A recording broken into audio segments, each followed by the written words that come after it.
What if I told you that you could be training 4 or 5 days a week, eating plenty of protein, and still barely build muscle? Sounds impossible, right? But it happens all the time. You're putting in the work, you're sweating through workouts, you're getting sore. Yet weeks turn into months and your physique barely changes. The problem usually isn't motivation. It's that somewhere between your workout, your nutrition, and your recovery, you're making one of 5 muscle-building mistakes. And the 5th one is the mistake that can quietly sabotage everything else. So let's break them down, starting with the one that looks productive, but often isn't. You finish your workout exhausted, but ask yourself one question. Are you actually stronger or performing more work than you were a month ago? Because muscle growth needs a reason to happen. If you perform the same exercises with the same weight, same reps, and same effort forever, your body eventually has less reason to adapt. This is where progressive overload comes in. And no, that doesn't mean you have to add weight every single workout. You could add 1 or 2 reps. You could improve your range of motion. You could use better technique, or eventually increase the load while keeping your form solid. Think of your muscles like an employee receiving a new assignment. If the workload never changes, there's no reason to build new capacity. The fix? Track your workouts. If you bench pressed 60 pounds for 8 reps last month, aim for 9 or 10 quality reps before increasing the weight. Small improvements become big changes when you repeat them for months. But there's another problem, because adding more weight means nothing if you're not actually putting the target muscle under enough tension. Watch someone doing a dumbbell curl. They swing their torso backward, their elbows shoot forward, the dumbbells fly upward. They finish the set thinking, great bicep workout. But were the biceps actually doing most of the work? This is where technique matters. Your goal isn't simply to move a weight from point A to point B. Your goal is to make the target muscle produce force through a useful range of motion. Imagine your muscle is the engine, and your joints are the machinery transferring that force. If you use momentum to move the load, you're letting other parts of the body take over.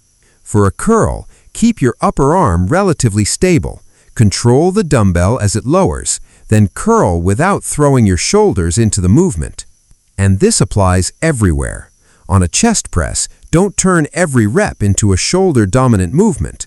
On rows, don't yank the weight with your lower back. On squats, don't rush through the easiest range of motion just to chase numbers.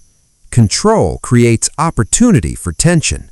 But even perfect technique can fail if your sets are simply too easy. Here's a question. When you finish a set, could you have done another 10 reps? If the answer is yes, you may not be giving your muscles enough of a challenge. You don't need to take every set to absolute failure, but effective muscle-building sets generally need to be challenging enough that you're getting relatively close to failure. Think about a set of 12 dumbbell presses. The first few reps might feel easy, then the effort gradually increases. By the final few reps, your muscles are fighting to maintain performance.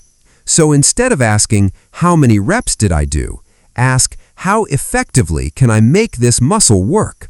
A set of 10 sloppy reps isn't automatically better than 8 controlled, challenging reps. And there's a light bulb moment. Muscle growth isn't about making yourself tired. It's about giving the muscle a strong reason to adapt. But now we hit a mistake that has nothing to do with the gym. You can train perfectly. You can progressively overload. You can get close to failure. But if your nutrition consistently fails to support your goal, muscle growth becomes harder. Your body needs energy and amino acids to repair and build new tissue. That means protein matters. For many people trying to build muscle, a daily protein intake around 1.6 to 2.2 kilograms per body weight is a useful evidence-based range. But protein isn't the entire story. If you're naturally eating very little and your body weight never moves, gaining substantial muscle can be difficult. A modest calorie surplus can make the process easier. You trained chest Monday. Tuesday you trained shoulders. Wednesday, you trained arms. Thursday, chest again. Friday, more shoulders. Saturday, another brutal upper body session. You're thinking more training means more growth. Not necessarily. Your workout creates a stimulus. Recovery is where your body gets the opportunity to adapt to that stimulus. Think of muscle growth like building a house. Training is the construction signal. Protein and calories provide materials. Sleep and recovery give the workers time to actually build. So, if you're not building muscle, check these 5 things. Are you progressively improving? Is your technique keeping tension on the target muscle? Are your working sets actually challenging? Are you eating enough protein and total food to support growth? Are you recovering enough to perform well again? You don't need to fix everything overnight. Fix the biggest weakness first, then build from there. Because muscle growth isn't one magical workout. It's thousands of small decisions repeated consistently. So before your next workout, don't ask, how much weight can I lift? Ask, how effectively can I make this muscle work? Choose your weight, set your position, control the movement, push the final reps with purpose, then recover and come back stronger. Your challenge is simple. For your next exercise, perform 10 flawless reps, controlled, full range, and focused entirely on the target muscle. No ego, no swinging, no wasted reps, just quality work. Because building muscle isn't about doing more for the sake of doing more. It's about doing the right things consistently enough for your body to have no choice but to adapt.